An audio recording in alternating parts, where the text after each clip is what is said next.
You are taking a live look at the site where King Liggins, one of the best defensive linemen in the state of Illinois, will make his announcement later today between Illinois and Wisconsin, and we will have that right here on the 24/7 Sports Ultimate College Football Show. But first, we got a show to do. That's Smoke Dixon. I'm Cooper Petagna, and with our opening kick, guess what we get to talk about, buddy? Some Heisman odds and some Heisman finalists. Let's take a look at those odds right now for the 2025 Heisman race, which officially starts today.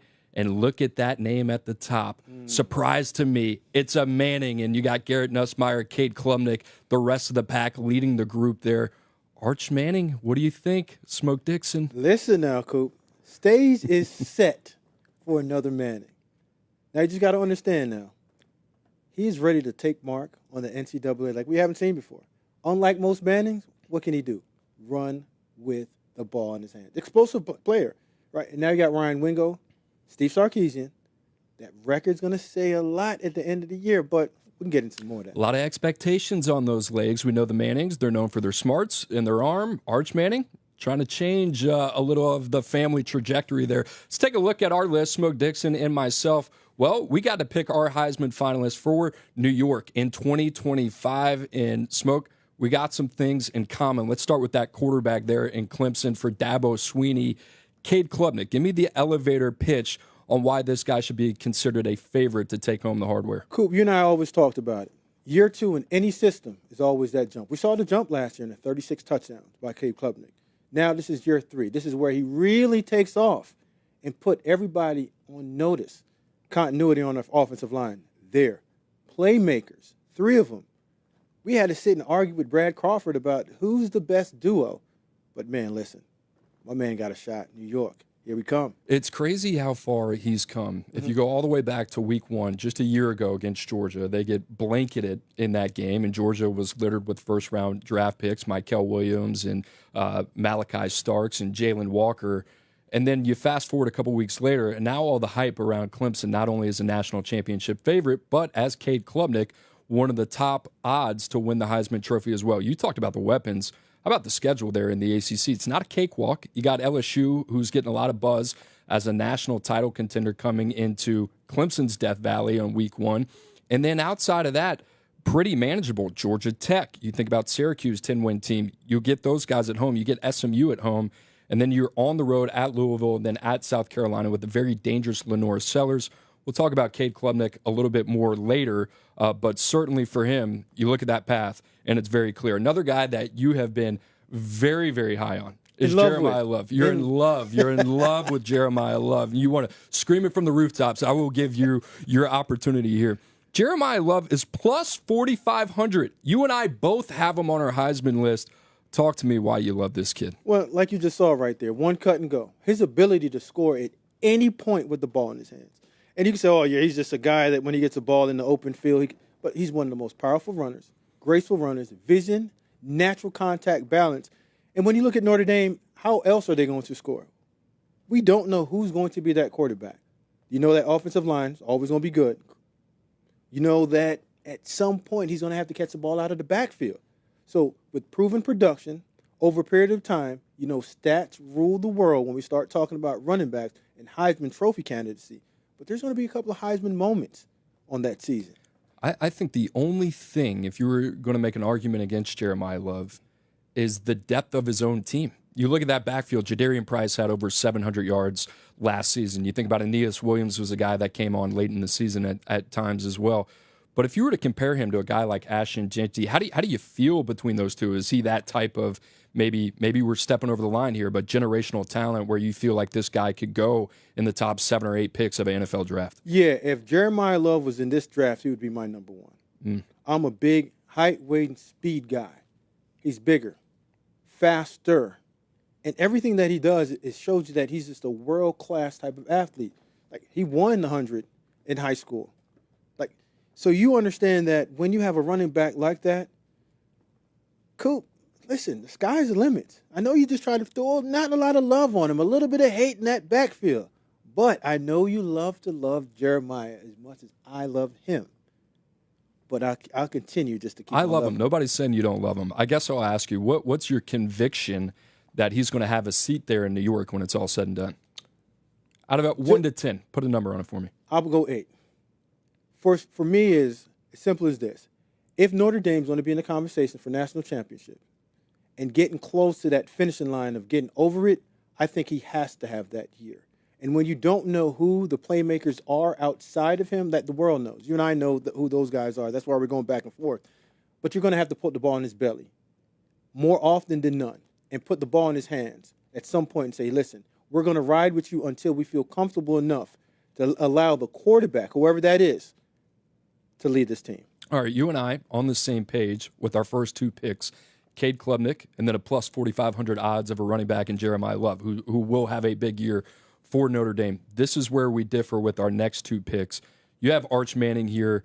Give me the read on how you feel about him going into his first full season as a starter. Well, every time you watched Arch last year and he played, you just saw him get better. The first time he came out, he looked a little bit jittery, just like everybody would. You know, first time starting, he didn't figure it out. But every other time that you saw him, he got it. And when you have Steve Sarkisian, you give him a whole entire year to come up with not a new playbook, but a playbook that fits his skill set. And you're going to see him just come along easier and easier and easier and just make the game more simpler for him. And as Texas goes, so does Arch. I believe they're the best team in the SEC. I have them winning the SEC. And if you're the SEC champion and you're going to play like the level that I believe that he's going to play at in terms of also ball in the air, but also mobility that we just talked about. And he's going to have plenty of opportunities for that Heisman Trophy moment to bring it back to the SEC again for a quarterback. So, all right, give me an idea of what the headlines will look like if Arch and Texas go up to Columbus and knock off Ohio State. What's the newspaper going to read the next day? The real Manning is here, and he belongs in Texas. May the real Manning please stand up. All right, here's where I differ, and I think you and I are pretty much on the same page, but I have one guy in. You'll talk about him a little bit later. I got Garrett Nusmire. We talked about the Nuss bus a lot here on this show, and you said it with Cade Klubnik. I think the biggest thing for these quarterbacks is 2 years in the same system and getting that second year. We saw it with Joe Burrow. He had a different coach in Joe Brady. We saw it with Jaden Daniels under Joe Sloan as well. We've seen that with Bo Nix and Cade Klubnik, one of those guys who's been a beneficiary of that as well. You think about Garrett Nusmire, what he brings to the table. Sure, they lose their 2 tackles. I'll say this, man, I want to get out in front of this narrative, and those who know, but I don't think it's out there yet nationally. I think LSU is going to have one of the 3 best receiving corps in the country. Think about the Anderson brothers. They're not related, but let's talk about Aaron Anderson, Nick Anderson. They bring over Barry and Brown from Kentucky. They have Trey'Dez Green, a dual sport athlete, getting it done on the hardwood as well. I haven't even mentioned Xavier Thomas, Chris Hilton. You worked in Buffalo with Josh Allen, and you had a guy that was sporadic at times and was peak and valleys, especially in his early part of the career. What did you guys do? You surrounded him with playmakers at every single level, short, intermediate, deep third. That's what LSU's done with Garrett Nusmire, and they got a strong running game with Caden Durham, Caleb Jackson. They have the young man, Harlan Berry, that I think is a dynamic guy as well, and they've done some things on the offensive line to fortify that front. They got to be able to run the football and take a little bit off his shoulders, but I think Garrett Nusmire's in for a big year. And I'm going to go right back and just piggyback off what you just said with the Josh Allen comparison in terms of what we built around him. Josh wasn't a pocket passer. So whenever Josh got in trouble, those legs and his mobility got him out of trouble in order to extend plays. And that's where I look at Garrett Nusmire a little bit and say, a lot of talent in the SEC. I don't know if they did enough on the offensive line to protect him in terms of being a pocket passer, or they have enough at the running back position or the run game to allow teams not to put 2 in the back end, have a cover 2 shell, and say, you know what, run the ball in order to beat us.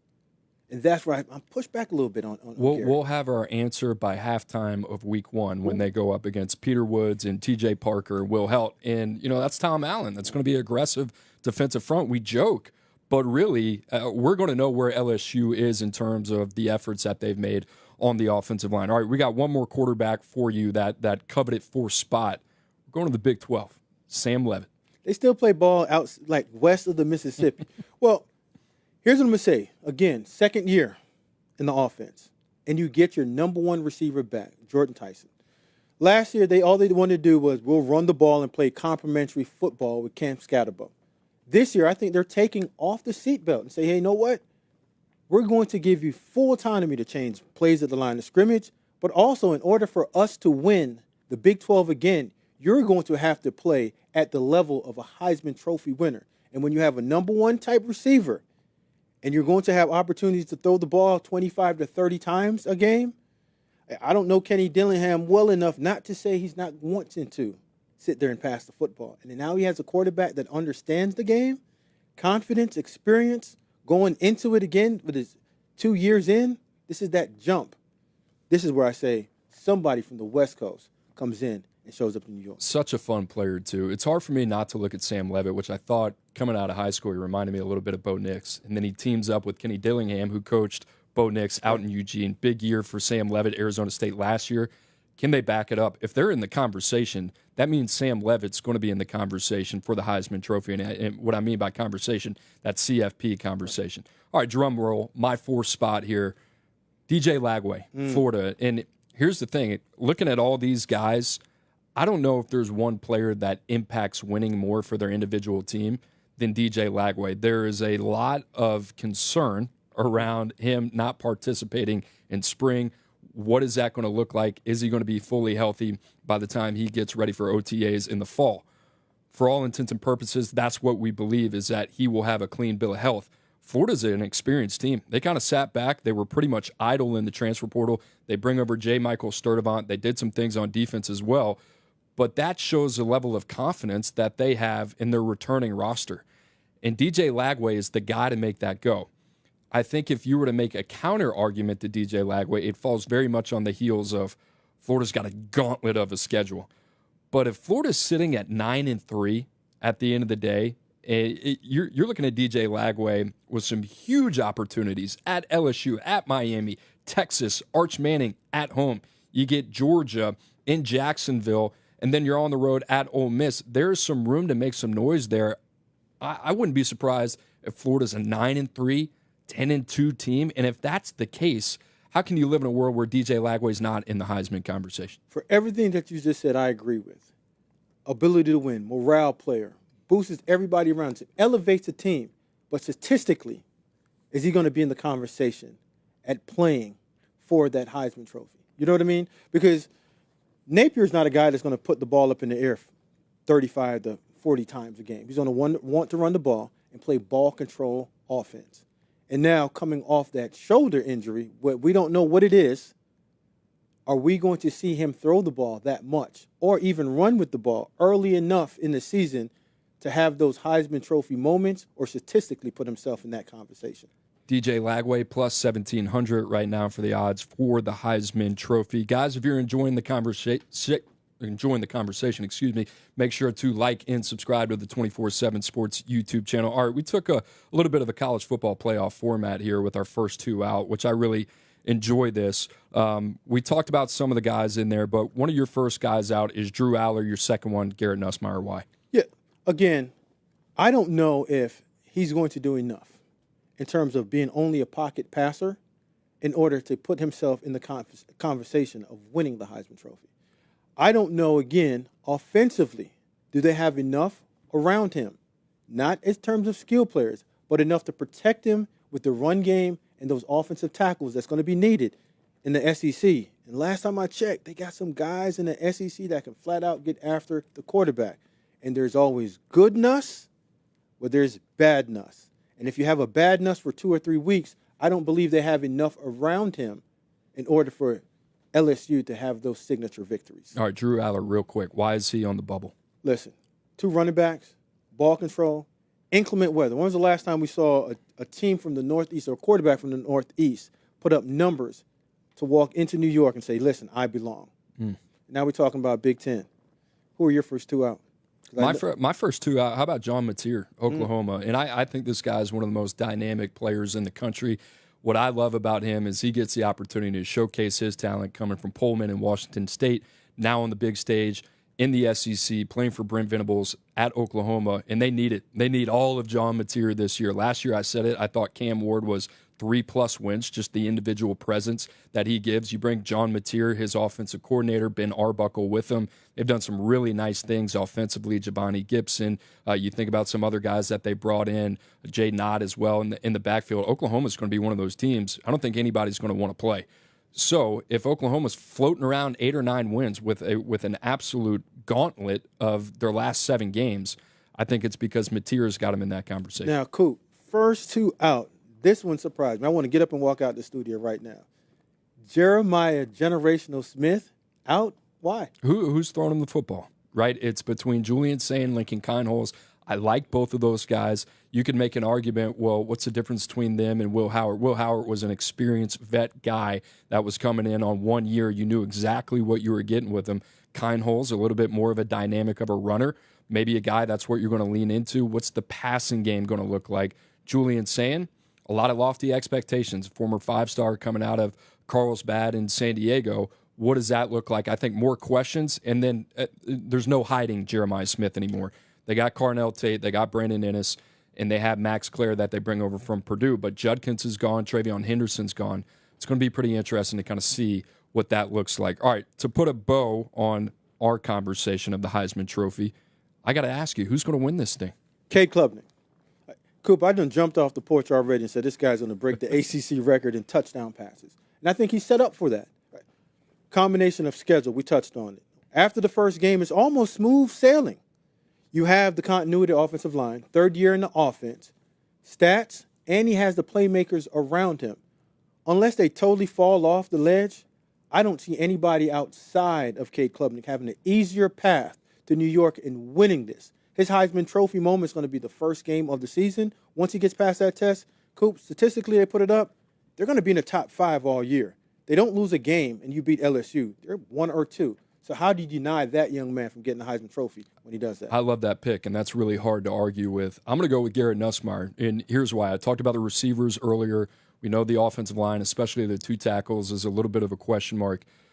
But comparing those two, Nusmire, in terms of the opportunities that he has, look at the quarterbacks that he goes up against. Other Heisman finalists. He's got Cade Klubnik on the road. Imagine if LSU wins that game. That's some cachet he could build. He's got DJ Lagway at home. He's also got Lenora Sellers, and then he's on the road against John Mateer, right? So you think about the opportunities, even if there's a little bit of a slip-up for Garrett Nusmire and LSU, if this is a team that can reach the CFP, it's because Garrett Nusmire has elevated his play. He's made that leap from year 1 to year 2. And not only is he going to be a guy that's going to be in contention for the Heisman Trophy, he's going to be in contention for that conversation for the number 1 pick. So with that, we got to bring in the guy with the hot takes. That is national college football analyst Brad Crawford. Brad, you just heard us going back and forth, a little riffraff here over the last 10 to 15 minutes or so on our Heisman picks. We got to ask you, man, who would be your 4 picks for New York here in 2025? Yeah, if you're giving me the field right now, I think Vegas got it right with these preseason picks. I'm going with the first 4 names. Arch Manning is my front runner. I've got Cade Klubnik at Clemson. Like Smoke said, I think he's going to set a single-season ACC touchdown pass record as a 30-year starter for the Tigers. Ohio State wide receiver Jeremiah Smith will get an invite to New York. He is a household name nationally. And even though Ohio State has a first-year starting quarterback, whether it's Sayin or Kineholz, those guys are going to find their security blanket out there in Jeremiah Smith. He's going to lead the nation in targets, maybe catches and yards. He's going to have a Devontae Smith-like season. And then my 4th choice, it was kind of tough for me. I'm going LSU quarterback Garrett Nusmire. I thought about going wild card with Oregon's Mekhi Hughes, the Tulane transfer. I think he's going to have a 1,400-yard season for the Ducks. So I'm going 3 quarterbacks, and Jeremiah Smith is my 4 finalists. All right, Brad, I can't let you off the hook. Who's your winner here? Yeah, I'm going Arch Manning. I think this is Arch Manning's year to impress. Just like Jeremiah Smith, everybody already knows him nationally, despite only having 3 starts to his credit. The biggest thing for me, Coop, is that this is year 3 under Sark as a play caller for Arch Manning. We saw what Mac Jones did in 2020 in year 2 under Sark as Alabama's OC. He put up ridiculous numbers, even better than Tua the previous season. So I think Arch Manning, despite losing a couple of draft picks on offense. He's going to throw it to Ryan Wingo a lot, and he's going to win the Heisman. Go big or go home, man. Why not? Arch Manning, we're all in on the sweepstakes. Brad Crawford, love the pick. We talked a little bit of Jeremiah Smith. Speaking of Jeremiah Smith, he's the one player that you picked that's out of the Big Ten Conference. And, well, we have some Big Ten win totals that we want to talk about here. There you see the 5 teams that we'll be talking about. And, well, let's start with Wisconsin. We'll start with the low side here. Brad, I'm going to tee you up here. The win total for Wisconsin is 5.5. Over the last 2 seasons, plus a bowl game, Luke Fickell, his team, are 13-13, and this is not really where I think you or me expected Wisconsin to be. 5.5 is a pretty low number. You going over or under here? It's a low number. I do think Wisconsin likely gets to a bowl game, but I'm actually going under here.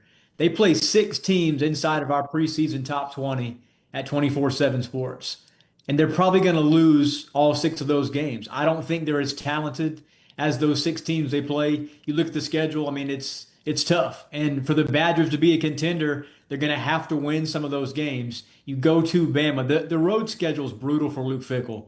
Now, I know he got a contract extension this offseason. Sort of surprising, actually, because I thought he'd be one of the Big Ten's hot seat coaches during his kind of infancy in Madison. But I do think you're going to see improvements out of Wisconsin this year, but it still may not result in bowl eligibility because of how brutal that schedule is going to be, not only in the Big Ten, but you also go to Tuscaloosa. Yeah, with the Big Ten schedule looking like that, Coop, a few years ago, Brad, if you would have said 5-6 years ago when we're all young and we didn't have that much great, Coop, you don't have any. Just me and Brad. I'm getting there. No doubt. You would say, you know what? The brand of Wisconsin football is going to give you 7 games just because of the way that they play. Running the football, playing tough defense, grinding out games in the Big Ten in inclement weather. We're walking away and say no-brainer. They're getting to a bowl game. It's just a matter of, is this the year that they get to 10? But the way that they have that they moved that offense around the last couple of years, I'm hesitant. I don't know if they're back towards understanding what it is and what it takes to win 6 or 7 games in the Big Ten. If you want to go around and chunk the ball around and play grass basketball, that's not the recipe for success for Wisconsin. So that's why I'm under them doing that. I'm until under. they get back. I'm under too, and I think you look at Wisconsin and Luke Fickell, maybe one of the coaches that I had the most confidence in when he got hired there in Madison, what he was going to be able to bring to Madison, which was really kind of like a high-definition focus. You think about what they were able to do at Cincinnati. I tried to find 6 wins here, and I really struggled. I think a lot of that has to do with the inconsistency of what we've seen offensively. They brought over Danny O'Neal, Billy Sanders from Maryland, a guy that you're familiar with. I don't know if that's going to be enough. Jeff Grimes, a new OC, comes over there as well. Wisconsin, one of those teams, really, really big year for them. Another team in the Big Ten that's got quite some expectations this year, Brad. How about Illinois? 7.5 wins. They're coming off a big season with 10 wins, a win over your Gamecocks there in the bowl game. I had to mention that. But what do you think here over under for that 7.5 win total for Brett Bielema's squad? Yeah, no disrespect to the Fighting Illini. I love what they have coming back. I think it's 16 starters leading the Big Ten. But showing out when there's preseason hype behind you is something that Illinois is not used to. Brett Bielema is not used to it either. He had a couple good years, obviously, at Wisconsin and Arkansas, but this is going to be the coming out party for Illinois if they're a legitimate top 20 program. I don't think they're going to get back to that 9-10 range. 7.5 is asking a lot when you kind of look at that schedule. You know, you talk about some of the matchups. I think the preseason hype bubble burst early for Illinois in week 2 in Durham against Duke, a very good team that, you know, won 9 games last season under Manny Diaz. They got Darian Minsick, quarterback from Tulane, and that's just a non-conference slate. You still have to play Indiana, who's going to be good coming off a playoff berth. USC, maybe improved under Lincoln Riley. Defending national champion Ohio State. You got to deal with Damon Williams Jr. in Washington. That won't be an easy game. So I'm having a hard time, Coop, trying to come up with 8 wins to hit this over. So I'm going Illinois under, finishing 7-5, and well short of preseason expectations. Brad, typically you and I are on the same page, but not on this one. I'm going to go over just because of the brand of football. And I think that Coach Bielema has found the groove, how to win in the Big Ten. Like, he never forgot that. The last thing that we just talked about Wisconsin. Like, this is the brand of football that he's bringing back. We understand that early on in the season, everyone wants to sit there and throw the ball around. That's not when the season really begins. It's when once you get into the meat of your season, grinding the football out, running the football, quarterback play is going to be good. They're going to play good defense, or they're going to run the football. When you have success like that and you have the recipe for success, that's the easiest way to get to 8 or 9 wins. It's happened every single year with Iowa and Illinois just joined that party. And I'm on that hype train. I'm not coming off. I'm over the 7.5. It's good working with smart guys, man. I don't have much to say. I'm going to go over as well. And Brad, I'm with you. I think finding 8 wins is going to be a little tough, but I think that's exactly where they're going to be. Is there going to be a 9-10 win season like last year? I don't know, but you think about Luke Altmaier coming back, that type of continuity as well. Brent Bielema, I think one of the best developers and program builders in the country, especially from a player development standpoint. You go all the way back in his history, Wisconsin, Arkansas, what he's been able to do. I think at Illinois, a big year this year, preseason expectations, like you said, Brad, we'll see if they can live up to those. Speaking of expectations, let's talk about Penn State, man. They got 10.5 wins is what Vegas is saying the over-under win total is. Brad, I want to start with you here on what a lot of people think is a national title contender with the Penn State Nittany Lions. Yeah, this is James Franklin's most talented roster he's had in Happy Valley. I think he's won at least 11 games, like 5 times now since coming over from Vanderbilt. It seems like yesterday, man, he left the SEC and now he is dominating the Big Ten at one of the blue blood programs. The only game that is James Franklin's kryptonite on this schedule that I see is at Ohio State. And he does not have to beat Ohio State to hit this win total. I think Penn State finishes 11-1, goes over 10.5 wins, and gets back to the Big Ten championship game. Now, whether that's against Ohio State or maybe Oregon, I'm not sure, but I do think Penn State wins 11 in the regular season, goes back to Indianapolis, and secures a playoff berth. Brad, I'm with you on this one. Simple for me. Like, this is year 2 again for Drew in that system. This is where now you build and command the offense. You're not just running plays. You understand the reasons of running the plays. You got the best tandem running back in the Big Ten, and also they just stole the best defensive coordinator from Ohio State and brought him over. So to me, that's 11 all the way. Yeah, over. Clean sweep. And I'm with you. I think you think about that backfield, what they have with Singleton, Katron Allen. Think about Luke Reynolds. If you don't know the name now, right? That's the guy that has to fill in the shoes for Tyler Warren.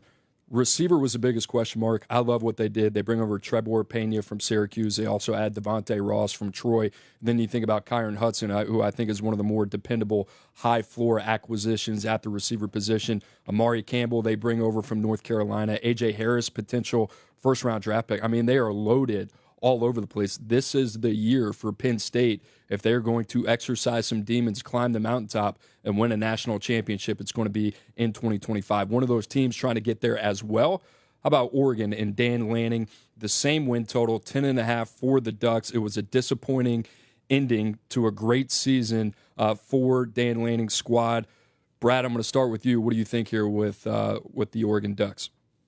This was my toughest choice this year. I do not think Oregon has another unbeaten regular season as the Big Ten champion. I have Oregon finishing 10-2. I'm going under 10.5. I do have Oregon as one of the 4 Big Ten playoff teams, but I just think somewhere outside of that game at Penn State, that's going to be one of the losses for Oregon. Those final 7 weeks of the season, they're going to get tripped up somewhere. Maybe looking ahead to another opponent or something like that. But I just see Dan Lanning maybe losing a game in November to USC, somewhere around there. So Oregon I have finishing 10-2, but they will get back to the playoff in hopes of playing a little better than they did in the Rose Bowl last fall.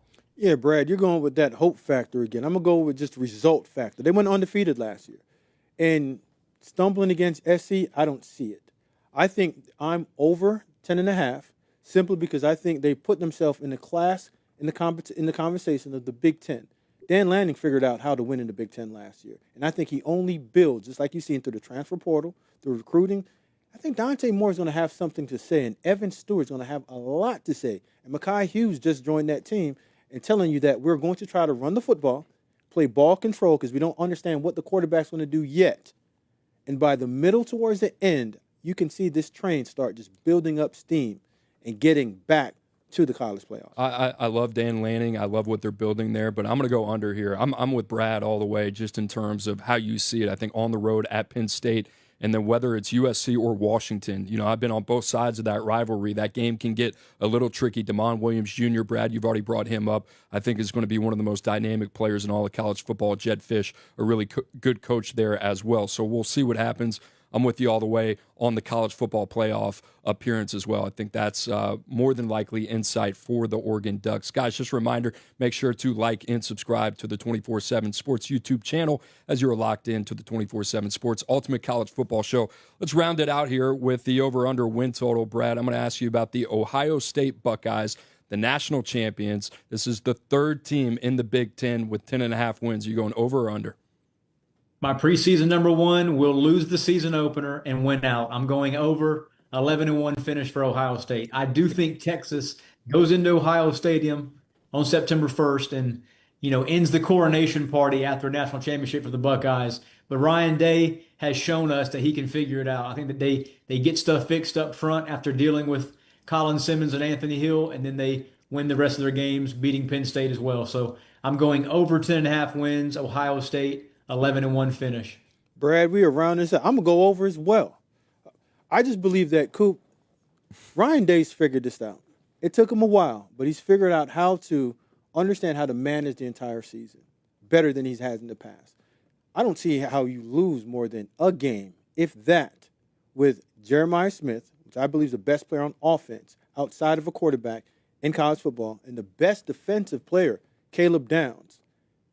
There's no way that I think that a team can come into Columbus and beat those two, even if they're on their second best day, much less when they go on the road motivated with the understanding that they're trying to get back to the place that everybody doesn't believe they can get back to. So I'm over on this. I'm going to go under, and I'll tell you why. A lot of it has to do with the coordinators. Chip Kelly's gone. Jim Knowles is gone. You got two new coordinators. You got Brian Hartline coming in. You got Matt Patricia out of nowhere coming in, going to lead the defense for the Ohio State Buckeyes. So, the other thing that comes up for me, you lose that running game, and not to say that it's not going to be efficient and productive, but losing Quinshon Judkins, losing Travion Henderson, we're talking about 2 top 50 picks, and that allowed Jeremiah Smith to really kind of be the guy that flourished in that passing offense. What's it look like this year? Going to be a big opportunity for Carnell Tate, Brandon Ennis, Max Clare, and the rest of the guys as well. So let's recap the over-under picks of the 5 schools that we just talked about in the Big Ten and take a look at those.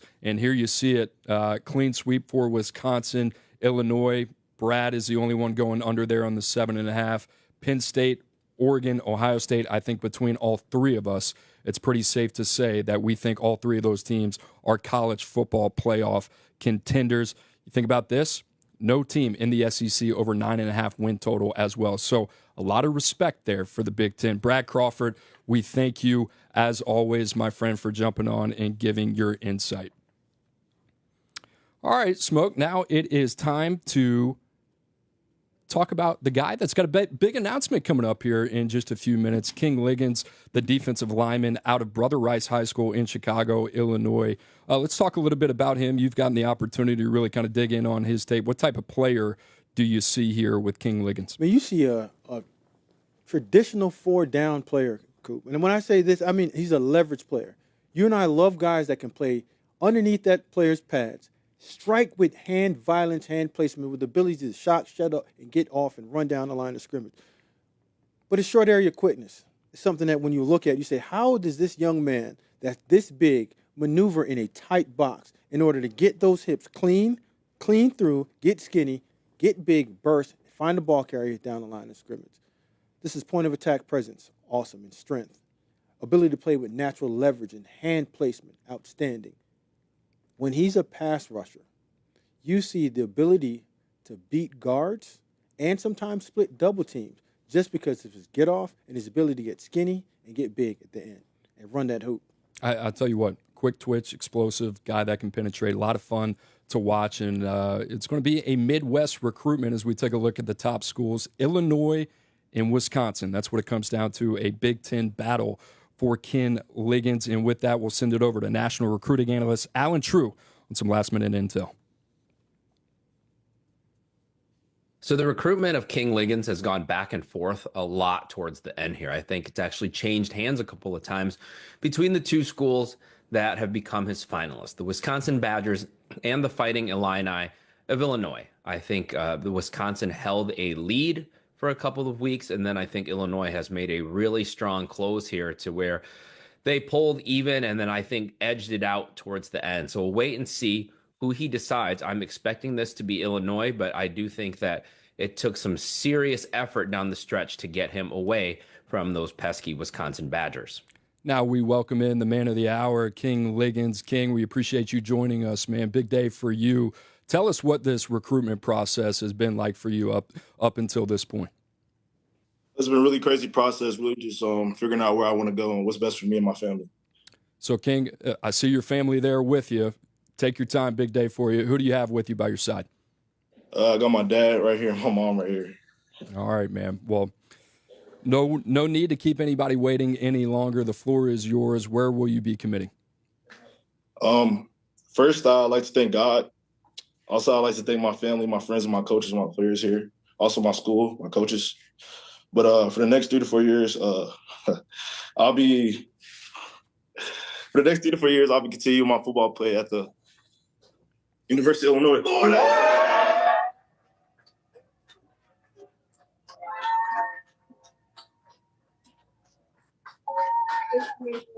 King, congratulations, man. Obviously a big-time moment for you and your family as you celebrate today. What was it about Illinois that made you feel the best about your decision? Came back down to both schools. I just felt like Illinois was a better fit, slept on it, prayed on it. I felt like this was the best decision going forward. All right, you got an opportunity to talk to Illini Nation right now. What type of player are they getting in you over the next 3 to 4 years?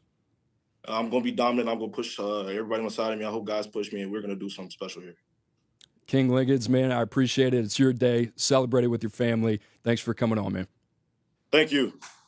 All right, there you have it. King Liggins off the board to Illinois as the Illini beat Wisconsin for the in-state players' services.